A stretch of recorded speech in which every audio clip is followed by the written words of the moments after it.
Saudara kasih sekali lagi tentang bahasa roh. Lukas pasal 12 ayat 10, setiap orang yang mengatakan sesuatu melawan anak manusia, ia akan diampuni, tetapi barang siapa menghujat Roh Kudus, ia tidak akan diampuni. Saudara pernah ke sebuah ibadah di mana semua jemaatnya berbahasa ekstatik?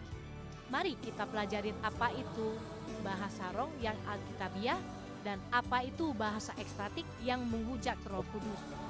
Ada 4 prinsip implementasi karunia dalam pertemuan jemaat di dalam 1 Korintus pasal 12 ayat 14. Pertama, karunia bahasa roh diberikan langsung oleh Roh Kudus sesuai dengan kebutuhan.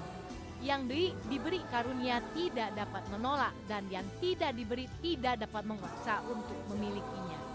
Jadi, tidak semua orang percaya memiliki karunia berbahasa roh. 1 Korintus 12:30, 1 Korintus 14:10. Oleh karena itu, karunia bahasa roh bukan prasyarat bagi seseorang untuk diselamatkan, karena kita diselamatkan bukan oleh perbuatan, tetapi oleh kasih karunia melalui iman kepada Kristus.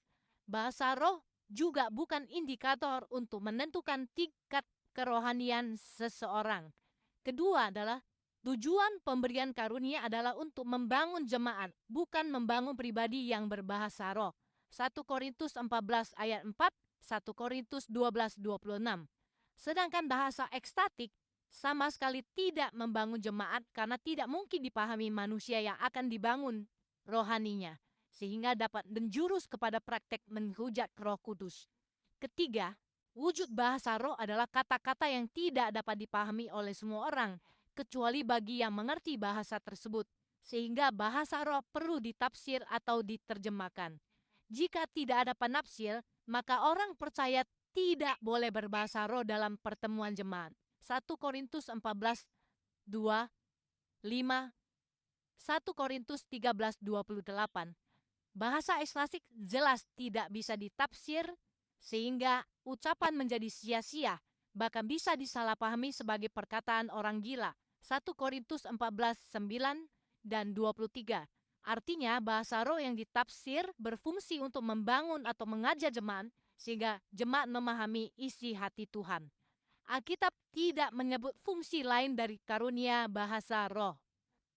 Fungsi bahasa roh untuk penyembahan komunal, pengusiran roh jahat atau saling memberkati adalah sama sekali tidak pernah diajarkan Alkitab dan menyesatkan umat. Keempat, dalam pertemuan jemaat, jika ada orang yang berbahasa roh, hanya 2 orang, maksimal 3 orang yang diizinkan berbicara, dan praktek bahasa roh harus dilakukan seorang demi seorang, serta langsung ditafsirkan. 1 Korintus 14:27. Faktanya bahwa dalam gereja masa kini, Roh Kudus hampir tidak pernah memberikan karunia menafsirkan bahasa roh, dan ini mengindikasikan bahwa seharusnya tidak boleh ada praktek bahasa roh dalam pertemuan ibadah.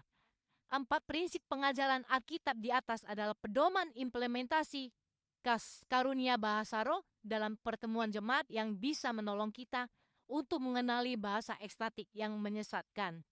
Apakah Anda mau menempuh risiko menghujat Roh Kudus melalui praktek bahasa roh yang sesat, melalui bahasa ekstatik? Saudara kasih, jelas Paulus mengajarkan kepada kita, buah roh adalah ketertiban. 2 Timotius 1 ayat 7, Galatia 6, 22-23.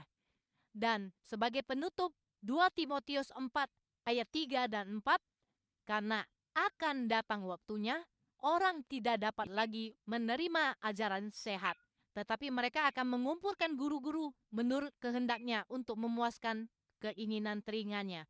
Mereka akan memalingkan telinganya bagi kebenaran dan membukanya bagi dongeng. Tuhan